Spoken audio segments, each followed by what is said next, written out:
My name is Demetria, and I'm here to tell my story. I was in a relationship with a guy that I've known since I was in high school, and we went to homecoming together, and he got incarcerated when he was a little bit younger, around his 19th to 20th year.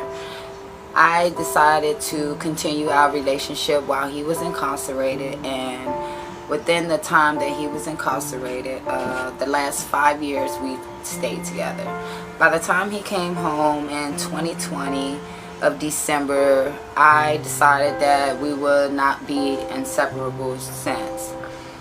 I choose to make sure that he stayed to feel like he was the man in the relationship, regardless of what I did for him or what we did for each other. It wasn't until I started to notice patterns of jealousy, I don't even know the word to say, but he was very scarce around me and around other people, almost like he was not ready for me to deal with anyone else or just to speak to anyone else. This day came when we decided to go out to eat, and it was a great day. I just thought it was a great day, at least in myself. He got into it with one of his managers at his job, and they told him to go home. So I said this would be the great start for us to have something to do.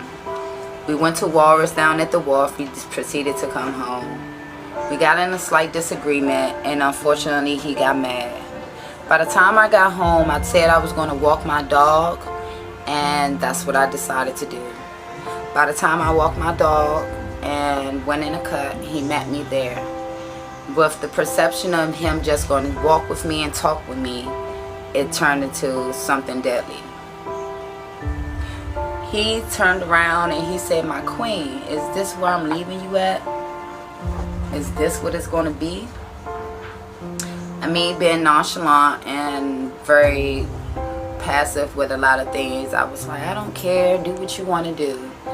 It's not my problem, like whatever. He got mad and he clicked his gun.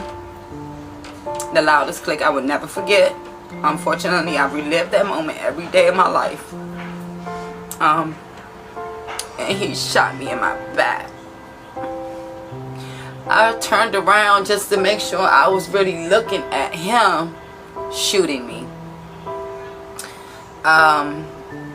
He proceeded to shoot, and I proceeded to guard myself.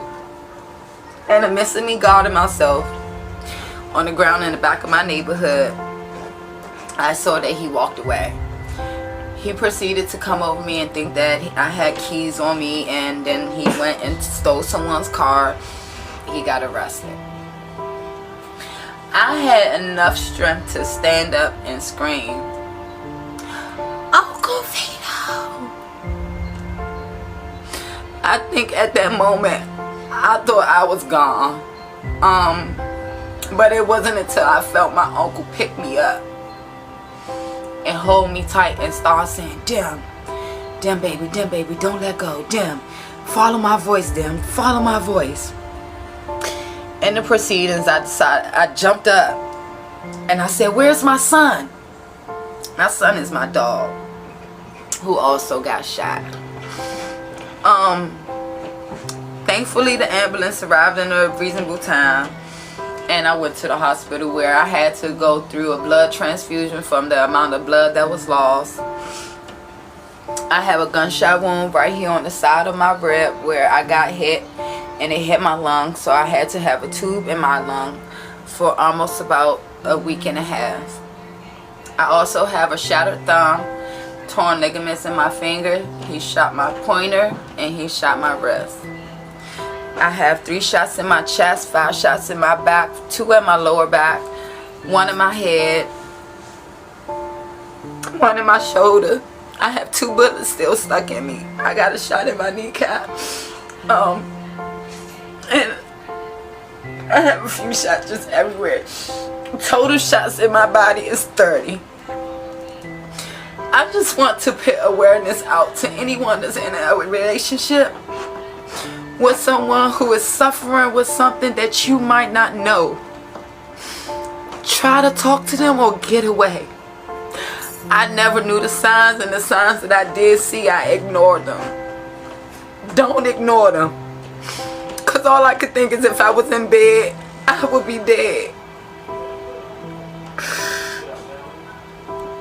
So anyone who is suffering with any type of relationship abuse, I ask you, free yourself. It's nothing to want to fight against or fight for. Your life is worth everything. And no matter what you think you may feel, your family is going to feel it too. Me and my progress of healing, I mentally go through reliving my moment every night. I get 3 hours of sleep max. And I gasp for air at 4 o'clock almost every morning. Choking up blood. Trying to figure out why is it him who did this to me. In the process of me trying to stay strong, I have family to keep me strong. But what I do want to say is, your family can only do so much when you're in your relationship. Find the signs, look for the signs, and run. Get away. It's not for you. God has other plans, and He definitely had other plans for me. I just ask that you guys, man or female, if you're suffering, you're not suffering alone. We can come together as one. If you need some help, talk to somebody. Talk to the one person that you trust and find a way out. Because the mental part is the struggle that you're going to go through every day.